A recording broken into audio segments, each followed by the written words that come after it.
So we're going to move on now to the more longer term impacts. But as we're getting towards the next slide, have a quick look again around the factory. And so here we are. So the first aspect of the future planning is around strategic workforce planning. So the slide here looks quite complex, but let me just summarize it for you.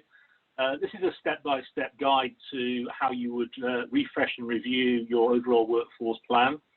The first important thing to say is that although it's shown as being in steps, you can address many of these things in parallel. And in fact, each of the boxes to the right support the first box on the left, which is you need data and gap analysis and productivity measures to inform your business strategy.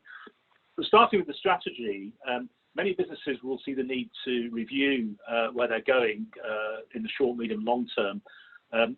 They may well have financial issues arising from the latest stock market reductions, profitability reductions, maybe even recession. So that will affect perhaps the business plan. It might change plans for things like M&A activity, the development of new products, or even an exit strategy.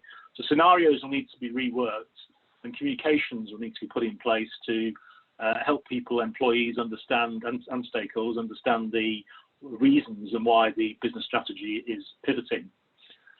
The next point is about data, which needs to inform that business strategy, and companies will need to look hard at that in terms of carrying out a SWOT analysis, look at their supply and demand trends and market data, both employees but also customers and competitors, in fact. All of that data from environmental demographics needs to inform the business strategy, and research might well be needed both internally or perhaps using external help. The next point is around looking at gap analysis, which is about comparing the current levels of skills and expertise in your workforce with the future skills that you'll require as part of the strategy. That may well create gaps that need to be filled through resourcing and indeed through development of people, both existing and new.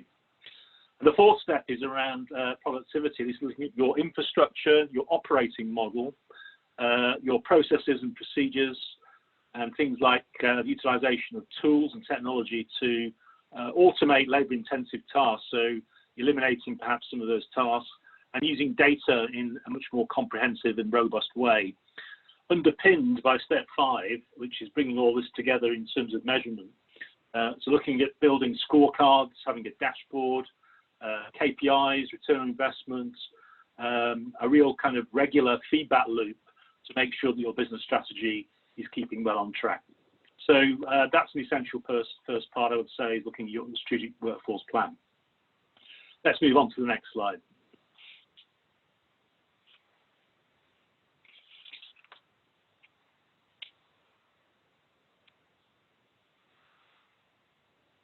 Here again, we're having a tour around